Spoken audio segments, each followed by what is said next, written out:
कभी ये सोचा है कि ये दुनिया, ये जो पूरा ब्रह्मांड है, ये असल में है क्या? भगवद गीता का 15वां अध्याय, जिसे पुरुषोत्तम योग कहते हैं, इसी गहरे सवाल का जवाब देता है, और वो भी एक कमाल के मेटाफर के जरिए। तो चलिए आज हम मिलकर इस रहस्य की तह तक जाते हैं। जरा सोचिए, एक ऐसा पेड़ जिसकी जड़ें आसमान में हों और डालियां जमीन की तरफ, है ना अजीब? भगवद गीता में ये एक बहुत ही पावरफुल इमेज है जो हमें सोचने पर मजबूर कर देती है कि हमारा वजूद, हमारा एग्जिस्टेंस, इसका सोर्स क्या है। तो आखिर क्या दिखाता है ये उल्टा पेड़? चलिए इस रहस्यमय पहेली की परतों को खोलते हैं। तो साफ है कि ये कोई मामूली पेड़ नहीं है। ये तो एक तरह का नक्शा है, हमारे इस भौतिक संसार को और इसमें हमारी जगह को समझने का एक मैप। चलिए इस मैप को डिकोड करते हैं। गीता इस पेड़ को एक नाम देती है, अश्वत्थ।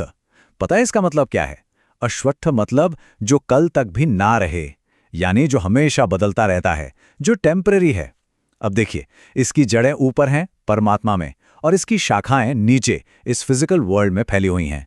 और इसके पत्ते, वो हैं वेद, या आसान भाषा में कहें तो यूनिवर्स के नियम, वो लॉज जो इस पूरे सिस्टम को चलाते हैं। तो अगर इस पेड़ को समझ लिया तो समझो यूनिवर्स के नियम समझ लिए। तो ये पेड़ सिर्फ एक सिंबल नहीं, बल्कि एक ब्लूप्रिंट है, एक पूरा मैप। ये मैप दिखाता है कि हम इस दुनिया में, इस मटेरियल एग्जिस्टेंस में कैसे फंसे हुए हैं, और कैसे हमारे ही कर्म, हमारे एक्शंस हमें इससे बांध कर रखते हैं। बेसिकली ये हमारे एग्जिस्टेंस का एक कॉस्मिक डिजाइन है। अच्छा, तो अगर ये एक मैप है तो इसके हर हिस्से का कोई ना कोई मतलब तो जरूर होगा, है ना? तो चलिए इस संसार वृक्ष के स्ट्रक्चर को थोड़ा और गहराई से समझते हैं। अब इस पेड़ की सबसे हैरान करने वाली बात इसकी जड़ें हैं। ये नीचे जमीन में नहीं, बल्कि ऊपर हैं, परमात्मा में। इसका सीधा सा मतलब यह है कि हमारी इस फिजिकल रियलिटी का सोर्स फिजिकल है ही नहीं, वो डिवाइन है। सब कुछ उसी एक अल्टीमेट सोर्स से निकल रहा है। और फिर जब नजर नीचे आती है तो दिखती हैं इसकी ब्रांचेस, इसकी शाखाएं। और ये क्या है? ये है हमारा मटेरियल वर्ल्ड, रिश्तों का, इच्छाओं का, हमारे आसपास जो कुछ भी है उसका एक कॉम्प्लेक्स वेब, एक जाल। हम सब इन्हीं ब्रांचेस पर तो जी रहे हैं। और इस पेड़ के पत्ते, सोचिए कि ये वो यूनिवर्सल लॉज हैं जो पूरे यूनिवर्स को चला रहे हैं।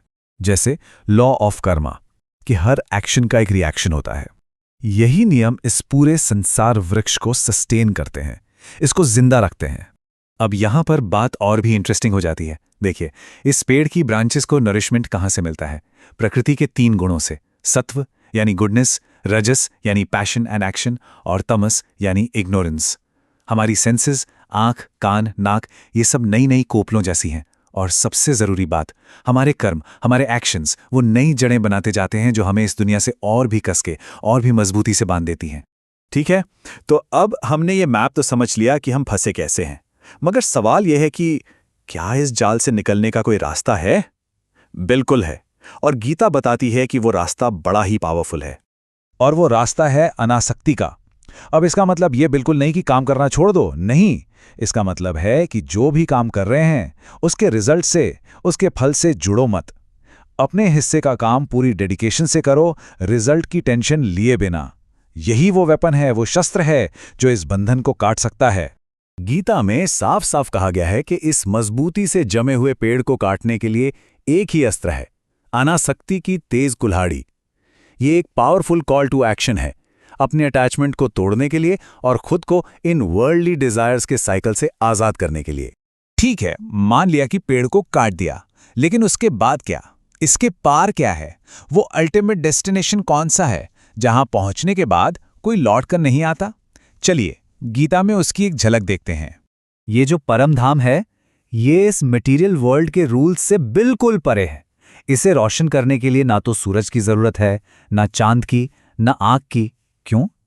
क्योंकि ये सेल्फ लुमिनस है, अपनी ही कॉन्शियसनेस की रोशनी से रोशन है। ये ऐसी स्टेट है जहां कंप्लीट फ्रीडम है, अल्टीमेट पीस है, और वहां पहुंचकर ये जन्म मरण का चक्र हमेशा के लिए खत्म हो जाता है। तो अब हम आ गए हैं इस चैप्टर के सबसे गहरे, सबसे प्रोफाउंड हिस्से पर। गीता यहां 3 ऐसी फंडामेंटल रियलिटीज को रिवील करती है जो इस पूरी कॉस्मिक पजल को सॉल्व कर देती हैं। पहले हैं क्षर और अक्षर। आसान भाषा में क्षर वो सब कुछ है जो बदलता है, जो नष्ट हो जाता है। हमारा शरीर, ये दुनिया, मतलब ये पूरा का पूरा संसार वृक्ष ही क्षर है। और अक्षर क्या है? वो जो कभी नष्ट नहीं होता, जो अविनाशी है, यानी हमारी आत्मा। आत्मा जो इस पेड़ को, इस दुनिया को एक्सपीरियंस कर रही है, इसकी विटनेस है। लेकिन कहानी यहां खत्म नहीं होती। एक तीसरी सच्चाई भी है, एक ऐसी रियलिटी जो इन दोनों से भी ऊपर है, इन दोनों से भी परे है, और यही इस पूरे कॉस्मिक ड्रामा का फाउंडेशन है। और वो है पुरुषोत्तम, द सुप्रीम बीइंग। ये वो अल्टीमेट रियलिटी है जो नष्ट होने वाली दुनिया यानी अक्षर और न नष्ट होने वाली आत्मा यानी अक्षर, इन दोनों से परे हैं, इन दोनों से सुपीरियर हैं। वही इस पूरे कॉस्मिक ट्री के सोर्स हैं, सस्टेनर हैं, मास्टर हैं। और फिर भगवान कृष्ण खुद इस अल्टीमेट ट्रुथ को रिवील करते हैं। वो कहते हैं कि वही पुरुषोत्तम है जो अक्षर से परे हैं और अक्षर से भी उत्तम है। और यही इस पूरे अध्याय का, इस पूरे चैप्टर का एसेंस है, इसका सार है। तो पुरुषोत्तम को जानना ये सिर्फ कोई फिलॉसफिकल एक्सरसाइज नहीं है।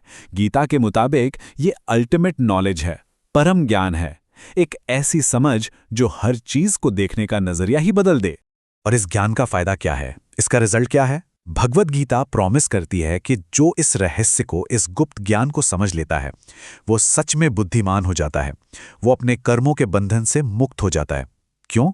क्योंकि उसने उस अल्टीमेट ट्रूथ को जान लिया है जो हर चीज का बेस है। तो आखिर में एक सवाल बच जाता है जिसके बारे में सोचना जरूरी है।